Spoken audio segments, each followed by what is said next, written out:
वो हेलो दोस्तों, JSW energy के Q4 क्वार्टर के रिजल्ट आ गए हैं। तो देखते हैं कि इनके रिजल्ट्स में क्या-क्या चेंजेस आए हैं। तो शुरुआत करते हैं इनकी बेसिक्स के साथ। तो आप देखेंगे कि जेएसडब्ल्यू एनर्जी का जो मार्केट कैप है वो करीब आप बोल सकते हैं 90,000 करोड़ के आसपास पहुंचने वाला है। पी इनका 102 का है, आरओसी इनका 4.86 और आरओई इनका 3.77 का है। तो अगर as a individual company JSW को देखें तो इनका आरओसी और आरओई बहुत कम है। अब क्या करते हैं, इनके हम लोग सबसे पहले प्राइस पे देख लेते हैं और देखते हैं कि उसमें क्या-क्या चेंजेस आए हैं पिछले 4-5 साल में। तो चलिए प्राइस चार्ट पे चले जाते हैं और ये हमारे लास्ट 5 साल का प्राइस है। तो आप देखेंगे कि लास्ट साल 5 साल में इनका जो हाई है करीब 782 के आसपास का है और सेम टाइम पे इनका लो करीब 116 के आसपास का है, जो कि मई 2021 का है। और आप देखेंगे कि ये बहुत लंबे टाइम से करीब-करीब फरवरी 2025 से लेके अभी तक एक रेंज में कंसोलिडेट हो गए हैं। तो ये कंसोलिडेशन रेंज है जिसके अंदर इनका प्राइस क्या हो रहा है पिछले करीब-करीब 1 डेढ़ साल से क्या हो रहा है, कंसोलिडेट हो गया। अब ये या तो यहाँ से 2 चीज़ें हो सकती हैं, या तो कंसोलिडेशन को ब्रेक करके नीचे जाएगा या कंसोलिडेशन का ब्रेक करके ऊपर जाएगा। तो इसी बेस पे हम लोग क्या कर सकते हैं, इसमें अपनी एंट्री प्लान कर सकते हैं। तो चलिए आगे बढ़ते हैं और देखते हैं इनके क्वार्टरली रिजल्ट को और देखते हैं उसमें क्या-क्या चेंजेस आए हैं। तो आप देखेंगे कि मार्च 2025 में जो इनकी सेल्स थी वो थी करीब 946 करोड़ के आसपास, जो कि हो गई 639 सीआर की। एक्सपेंसेस 668 सीआर से 430 सीआर के। तो इनका ऑपरेटिंग प्रॉफिट जहां लास्ट ईयर मार्च में था 277 करोड़ का, वो इस बार रह गया है 209 करोड़ के आसपास का। लेकिन इनका क्या हुआ है, ऑपरेटिंग प्रॉफिट मार्जिन बेहतर हुआ है, मतलब इन्होंने कम खर्चा करके ज्यादा सेल करी है। तो इस बार इनका ऑपरेटिंग प्रॉफिट मार्जिन 4% से बढ़ गया है। अदर इनकम आप देखेंगे तो करीब-करीब 150 करोड़ से इंक्रीज हो गई है और इंटरेस्ट आप देखेंगे तो वो भी करीब-करीब 120 से 125 करोड़ के आसपास का उसमें क्या है, इंक्रीज आया है। और डेप्रिसिएशन ऑलमोस्ट सेम है। तो इस वजह से क्या हो रहा है, प्रॉफिट बिफोर टैक्स जहाँ लास्ट ईयर 417 करोड़ के आसपास का था, वो इस बार घट के 371 करोड़ के आसपास का रह गया है। तो ऑब्वियस सी बात है, अगर आपकी सेल्स कम होंगी तो आपका क्या होना है, प्रॉफिट तो कम होगा ही होगा। इसके बाद देखेंगे लास्ट ईयर इन पे -11% का टैक्स था और इस बार इनपे -19% का टैक्स है। तो ये काम आपका ढूंढने का है कि नेगेटिव टैक्स कैसे लग रहा है, क्योंकि तो पहले मैं आपको कुछ वीडियोस में ये बता चुका हूँ कि किसी कंपनी पे नेगेटिव टैक्स कैसे लगता है। तो इस बार ये काम ढूंढने का आपका है।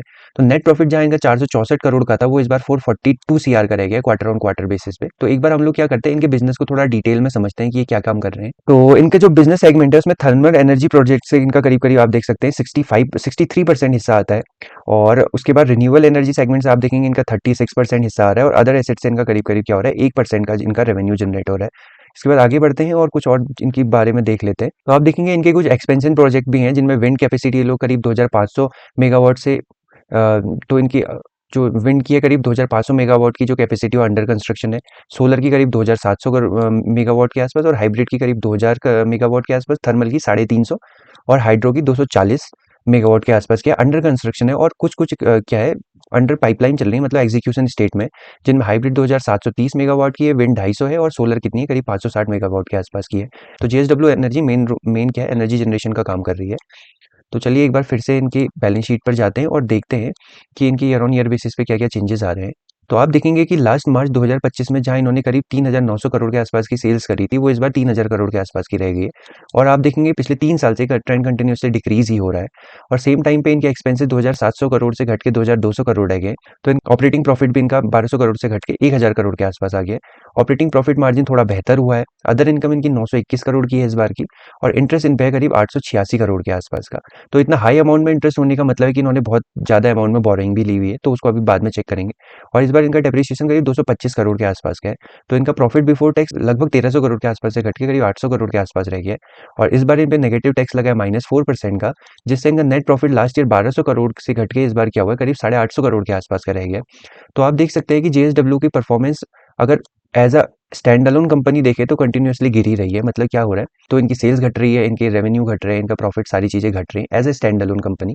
लेकिन जेएसडब्ल्यू अपने आप में बहुत बड़ी कंपनी है। तो अब जब हम इनके साथ साथ इनकी सब्सिडरीज को भी क्या करेंगे, अगर मर्ज कर लेते, तो एज एन एग्जाम्पल मैं आपको यहाँ पर शो कर देता हूँ।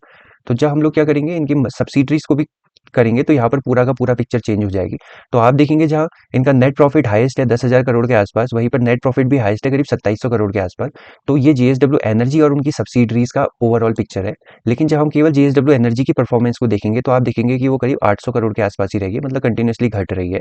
इसके बाद हम लोग इनकी बैलेंस शीट पर चले जाते हैं तो आप देखेंगे यहाँ पर करीब इनके पास 22,000 करोड़ के आसपास के रिजर्व है।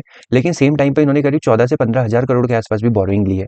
तो आप देख सकते हैं कि जेएसडब्ल्यू एनर्जी एनर्जी सेक्टर में काम कर रहा है और एनर्जी सेक्टर में आपको हैवी अमाउंट में इन्वेस्टमेंट चाहिए होती है, क्योंकि जिस तरीके से क्या हो रहा है, सारी एनर्जी सेक्टर की कंपनियां रिन्यूएबल एनर्जी में स्विच हो रही हैं, जैसे सोलर प्लांट लगा रही है, विंड मिल्स लगा रही हैं, और आप लोग बोल सकते हैं हाइड्रो पावर प्रोजेक्ट लगा रही है। तो उनको लगाने के लिए बहुत बड़े अमाउंट पर हमको फंड चाहिए होता है, तो वो फंड हमको क्या होता है, लोन ही लेना पड़ता है। इतना बड़ा अमाउंट किसी के पास रखा नहीं होता है, और जो अमाउंट रखा होता है एज अ आप बोल सकते हैं रिजर्व, वो भी कहीं इन्वेस्ट होता है। तो कंपनियां क्या करती है, अपने रिजर्व को छेड़ने की कोशिश नहीं करती, उसके बजाय वो लोन ले लेती है।